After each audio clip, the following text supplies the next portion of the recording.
We weren't able to get enough big plays on offense for the field positioning component and thus the points component of it.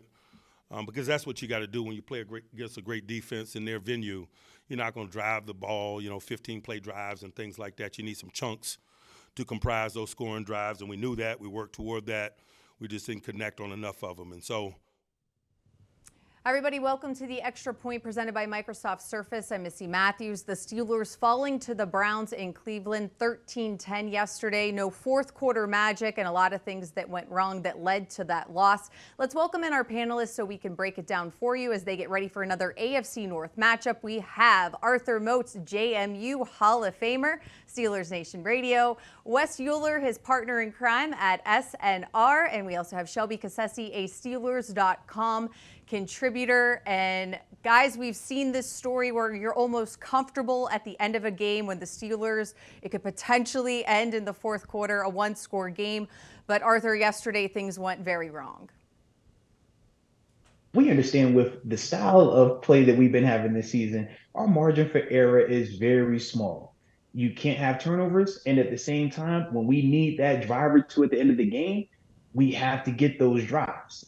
Yesterday, we didn't have the turnovers per se, but at the end of the game, when we're looking for that one or two drives from the offense, from Kenny specifically, we fell short in that lane. And I think this was just the byproduct of that. We understand our defense, they're playing at a high level, even with some of the replacement guys that are on the back end due to some of the injuries. But that still didn't take away from the fact that they only allowed 13 points and kept this Browns rushing attack under 100 yards. I mean, these are the things that we want from our defense. But offensively, we have to be more consistent if this is what we're saying the norm is for us right now. You can't have that be the norm and we not get those drive or two at the end of the game, because that's the big difference in this. And that's the reason why we're on the opposite end of that 13-10 versus it being 13 for us if we just get, that field goal or just finish the job a little bit better at the end of the game. Yeah, Arthur, I think for as much as the offense has progressed in recent weeks, and I really do feel that way, I think they have progressed in recent weeks across the board. It just kind of felt like yesterday was maybe a one step up, two steps back situation. I'd really kind of felt in recent weeks that communication and just being on the same page between Kenny Pickett and his receivers was getting a lot better. I thought that the play calling was really finding its groove. They were getting a bit more comfortable with some of the play calling out there. And then yesterday, they just struggled all game long to find the groove that they had been. They had been previously scoring earlier in games. We obviously didn't see that. And part of that for me was the pressure that the Browns were able to get on Kenny Pickett. To me, it felt like there was a Cleveland Brown in the backfield 65-70% of the time. And I'm sure there's an official statistic on that somewhere. But from the gut feeling perspective, that's really what it felt like. And when you have guys in the backfield like that constantly, that makes things just really difficult to get an offense going. Yeah, and I like how you stated that, Shelby. And one of the things Moats and I talk about a lot on SNR is progression isn't always linear, right? You don't always just get a little bit better every single week. Sometimes you take a few steps forward, and then sometimes you take a couple steps back. And it really felt like they had that progression ever since the bye week, right? Going out in LA, offensive line coming together, run game coming together, getting Deontay Johnson back into the fold as well, too. And unfortunately, you got to credit a good Browns defense. You were talking about the pressure there. I completely agree with you. They're part of this equation. We heard Mike Tomlin talk about that yesterday as well. But it just felt like with 4 or 5 minutes left in the game, I think we all kind of had the same thought process, right? Okay, this is the situation the Steelers are kind of born for. They've won 9 straight of these one-score games. Here we go again. And they just weren't able to put it together. I think the offensive line struggled. And I think you guys hit the nail on the head, too. It just seemed like there was a communication breakdown throughout the afternoon. When you put all those things together, that's how you come out on the wrong side of one of these one-score games. Arthur, in terms of the Steelers' run game, we saw the past 2 games, what they were able to do on the ground, and it didn't happen into the second half, but Jaylen Warren really got going. Where did you see that kind of drop-off, especially in those last 2 possessions in the fourth quarter? Drop-off was not necessarily because of lack of execution. I think it was more so just the intent with some of the calls. We know at the end of the game, we saw 3 pass plays. Now, we can fault it hindsight 2020, give the ball to Jaylen Warren. Is it a different outcome? Possibly. But at the same time, we can't fault a coach for, putting the ball in his quarterback's hand, especially when we talk fourth quarter Kenny. This is typically, the drives that we would be trusting in. But to me, I think it was a lot more of just those past two drives was not really going back with the intention of getting 30 to ball in terms of Jalen Warren. We're seeing right here, he has home run capabilities, and it was nothing spectacular about this particular call. It was just Jalen executing and doing certain things that he is, the only one that's probably capable of doing right now on our roster. But that's one of the big takeaways for me. I just think that we needed to have more attempts for those guys in that second half, and that would have produced a little bit better results because we did have the Browns defense on their heels. Shelby, was there anything that the Browns defense did that surprised you in how they attacked the Steelers offense? Yeah, not necessarily a surprise by any means when you have Myles Garrett on the other side. Pressure is going to be a big part of what they do. And I think, again, we really saw that come through. It was honestly just relentless. And you can see why teams work so hard to take TJ Watt and Alex Highsmith out of games, because we saw that a little bit yesterday, actually. And we saw how much more difficult that could make things at times, and how much for the Steelers defense and how much easier that made things at times for the Browns offense. But I think when you look at a Cleveland defense like the one we saw yesterday, they're going to be stout in the run game. And I still think Jalen Warren found a lot of ways to still take advantage of some of the opportunities he got with that. And just the pressure, it was just simply relentless. And you can see why in that situation it makes just things so difficult on a guy like Kenny Pickett and the Steelers offense to move the football. Wes, you were there live in person, as was I, and it was the first away game for the Steelers that didn't feel like a home game. I think they were spoiled going out to Vegas and LA. What did you make in terms of the crowd and just maybe how that impacted the communication for the Steelers offense? Yeah, we were talking about this with Max Starks in the booth before the game. I mean, it's Thanksgiving week, and you felt like that was the first time that the Steelers really stepped into a hostile environment this season. They've been fortunate in that regard. Big shout out to Steeler Nation, right? I mean, they took over in Vegas. They took over in Houston. They took over in LA, and you love that, and that's a huge benefit. And I don't want to say that the Steelers were shell-shocked, but, Shelby talked about earlier how the fast starts that we had seen recently haven't been there. I think that was part of it. I mean, they were lathered up. They were ready to go. 70 minutes before kickoff, they're doing like pregame warm-up chants in the stadium, and half the people are there, and they're screaming and yelling and barking like they do. They were ready to go. They brought out Nick Chubb before the game. They had Joe Hayden out there as well, too. I mean, that was one that they clearly had circled on their calendar. I think that team, I think that fan base, particularly since Monday night, week 2 against the Steelers, they felt like they let that one get away. And we talked about communication issues earlier, too. I think that was certainly part of it. I mean, we've been spoiled to see a ton of terrible towels in these road venues, and that just wasn't the case this week. In fact, it was quite the opposite. I mean, it was hostile. It was AFC North football in a difficult environment. And I do think you've been fortunate in this regard, but it's late November, and that's the first time you've seen that all year. Definitely something they'll need to grow from and get ready for once again this weekend in Cincinnati. All right, guys, well, we need to talk about the Steelers defense and maybe some of their communication issues earlier in the game. We're going to do that. We're going to take a quick break here on the Extra Point presented by Microsoft Surface. We'll be right back.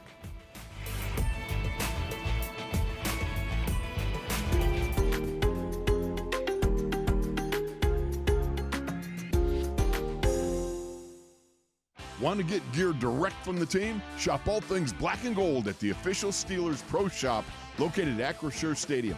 Get the latest sideline apparel and hats, jerseys of your favorite players, authentic memorabilia, custom gear, and exclusives you can only find here.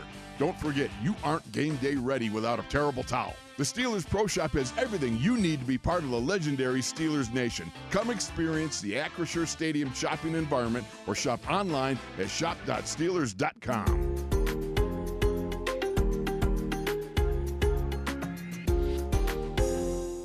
Overall, I felt like, we held them under 100 yards rushing, which is a goal. But we still need to find ways to create more splash, get off the field quicker, and provide better field position for our offense.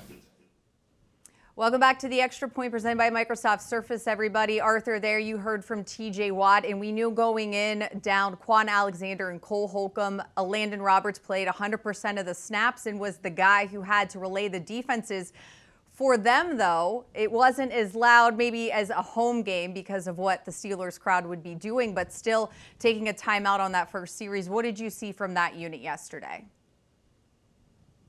At times they played really well, but at the same time, we also have to understand that they had multiple moving pieces on that back end due to the injuries coming into the game. And then due to some of the injuries that took place while the game was actually going on as well. So naturally, you were going to have some communication issues. Naturally, you were going to have some run fit issues. I anticipated the Browns being able to have a little bit more success on the ground, but as the game is playing out, we saw Landon Roberts did an exceptional job, not just leading the team in tackles, but I thought he really set the tone in terms of saying that you're not going to come out here and just run the ball on us for 4 quarters. We are going to make you have to put this ball in the rookie quarterback's hands. And if you saw second, third quarter, and for the majority of the fourth quarter, Dorian Thompson-Robinson was struggling. It was no longer third and manageable. It was third and long, and that was largely because of how well this defense played on first down and ultimately not allowing the Browns to get ahead of the sticks on those possession downs. But at the end of the day, it's hard to continue to keep a team down for 4 quarters when you allow them to have this many opportunities. We had, I think, more possessions than the Browns, but if you look at the amount of snaps, I think they had 20 to 30 more snaps than us, and that was largely due to their ability to sustain some of those drives. At this level, if you keep giving teams opportunities, eventually they're going to have success, and that's ultimately what happened in the second half with our defense out there.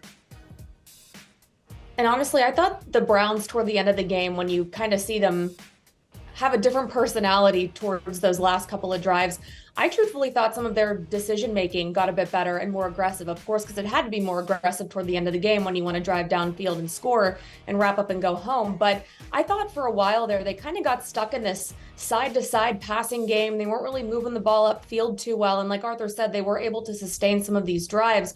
But in terms of getting the ball in the end zone, they were having a tough time, I thought, because of some of their decision making. So I think once they got to the end of the game and they kind of went up tempo, they went a bit more aggressive, that really benefited them. And that's why we saw a little bit more success there toward the end. It was just completely different from what they had been doing earlier in the game. Yeah, absolutely. And I think they got better performance from David Njoku down the stretch there on that last drive, which was huge for them. He struggled throughout the game, but then he had himself a rise up in the fourth quarter moment, similar with Amari Cooper. And it's just tough as a defense. It's the National Football League. I know DTR's a rookie and a third string and fifth round pick and all those things that have been regurgitated, and they're banged up on offense, right? No Nick Chubb, both their tackles are out, all this different stuff. But these guys are professionals as well, too. You know, Moats and I joke all the time, it's not Alabama playing South Central Missouri State Community College. These guys are the 1% of the 1%. When you give them enough opportunities, eventually they're going to make a play. I thought the defense did its job as well as they could. I mean, they're one of only 3 teams that have held the Browns to under 100 yards rushing this season. 3.3 yards per carry for Cleveland. That's difficult to do, especially with all the moving parts that Arthur and Shelby were discussing. They had such a strong effort for so long there, particularly in the fourth quarter, forcing a lot of 3 and outs, a lot of down and distance, as we mentioned. And eventually, though, that dam just broke. DTR made a couple plays, and Njoku and Amari Cooper made a couple plays. And unfortunately, that was the difference for Cleveland.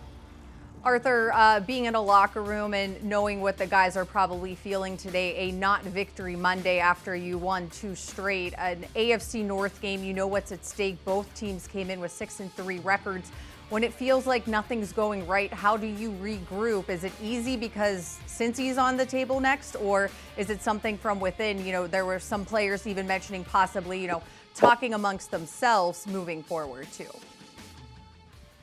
You lose a game like that where 100% you feel like you should have won and had ample opportunities to win, you're going to be hypercritical of yourself. And the beauty with football, especially at the professional level, is it's a consistency thing. So regardless if you win by 30 or if you lose by 30, it's the same message each and every time. We're going to look at this tape. We have to be brutally honest with ourselves. We do not have time to seek comfort and minimize our role in this thing. If you had a hand in this thing, what did you do well? What did you struggle with? And from there, let's figure out how to minimize what you struggled with and ultimately maximize what you did well. And when you have another division foe coming up and another very winnable game, You have to turn that page. And that's the 24-hour rule that we always talk about, regardless if you win or lose. Because if you win this upcoming game, we're sitting at 7-4, and everything that we've been won all season is still right back on the table. But what you can't allow to happen is this loss becomes 2 losses, 3 losses, because we're not being accountable and we're not doing the things that would ultimately help us to not have repeat performances from what we just saw. Shelby, it feels like the sky is falling in Pittsburgh if you listen to the radio, turn on the TV, talk to fans, or even just your neighbors. But when you look at the AFC North standings, it's not as bad maybe as it feels. I understand that was a big one because of the fact how close the AFC North has been through 11 weeks, but you still have some time and more games to go. So how do you kind of look at it, knowing what happened yesterday, what transpired, but then also when you check out the standings? Yeah, I think maybe 2 weeks ago, the Ravens were a game ahead of everyone, but then everyone else was had the same record. The Browns, Steelers, and Bengals all the same record. So it does feel like 1 week can make or break the rest of this division. And, maybe later in the year, that's going to be true. But right now, I still feel like everything is on track. There are, of course, things to adjust. There are, of course, things to go out there and do better the next time that they're out there on Sunday. I mean, truthfully, Sunday now is probably a much bigger game than it was last Saturday when they hadn't yet played the Browns. Because if you can sweep the Bengals, at least split with the Bengals and then maybe go and sweep the Ravens, I think you're in a much better position. When I look at the rest of the Steelers' schedule, it's not super scary. There isn't really any big team. They've gotten their 49ers out of the way. They don't have a team like the Chiefs or the Eagles or something like that. That just really feels like the elite top tier team is coming into Pittsburgh, or the Steelers are going out somewhere and having to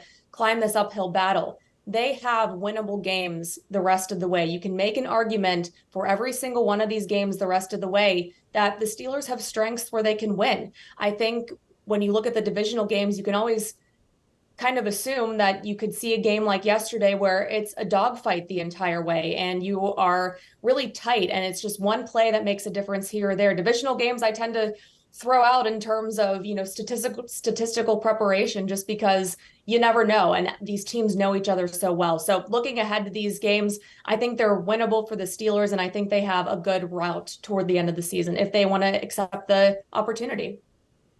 Wes, you never want to use excuses in terms of injuries, but seeing Minkah Fitzpatrick on the sideline the past 3 games, knowing maybe he comes back, you get Freiermuth back, does that start to give you a little bit more hope, knowing that some of your key guys could potentially be back in the lineup as they move forward?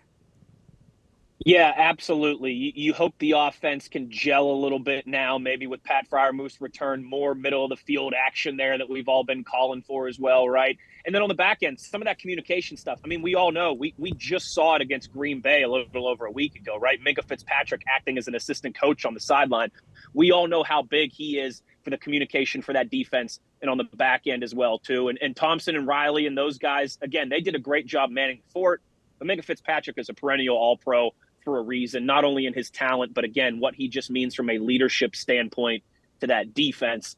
More turnovers, maybe cutting down on some of those bigger plays. We all know Minkah. I mean, it seems like every single game he's got an impactful play. Last time they were in Cincinnati, right? The pick 6 and the blocked extra point that helped the Steelers get out of that stadium with a win in overtime. When you're going to step into another road environment this week, this would be a great week to get Minkah back if that ends up being what happens. Shoring up the back end, getting that communication all ironed out between everybody as well, too. Because I'm with Shelby. There's winnable games on this schedule down the stretch. I mean, 7 games left. You will probably be favored in 5 or 6 of those. Seattle and Baltimore at the end of the season, maybe the only ones. And Geno Smith just went down for Seattle yesterday. So there's another starting quarterback who's out. Now that game's 5 weeks away, so who knows what his status is. But it's not time to hang your head. It's not time to point fingers. It's time to have some accountability, pick your head up, see that there's still wins on this schedule, and go out there and go get them. But yeah, Minkah Fitzpatrick, going to be huge. Pat Freiermuth, hopefully he knocked off some of that rust and he's able to have an impact on this offense as well, too, not only in the receiving game, but in the run game as they continue to find success there. I know Sunday hurt. I know yesterday hurt. It's always tough losing a division game, losing to the Browns, particularly one like that you thought you had a great chance to win. But the good news of that is you can get that nasty taste out of your mouth real quick. You can go back to Ohio and get a road victory, and then you come back home to face the Cardinals and the Patriots, 2 teams that are each sitting at only 2 wins right now. We can be feeling much better here soon. You just gotta go out there and take care of business, and that starts on this week and getting ready for Cincinnati. Wes, I feel better already just listening to your little pep talk there. So thank you we all needed this pickup on a Monday. That's what I'm here for, Missy. We were joking before we started. The other time I did this season was after the Texans game. So maybe that's just the thing. Maybe you call me out of the bullpen whenever you need to pick me up. I'm here for everyone. I'm going to have to go back and look at what the schedule is the rest of this season to see what games you're after. So we'll be in touch, Wes. Sounds good. All right. Well, thank you all for joining me here today on the Extra Point presented by Microsoft Surface. Thanks everybody at home for watching as well. And we'll be back next Monday after the Bengals game.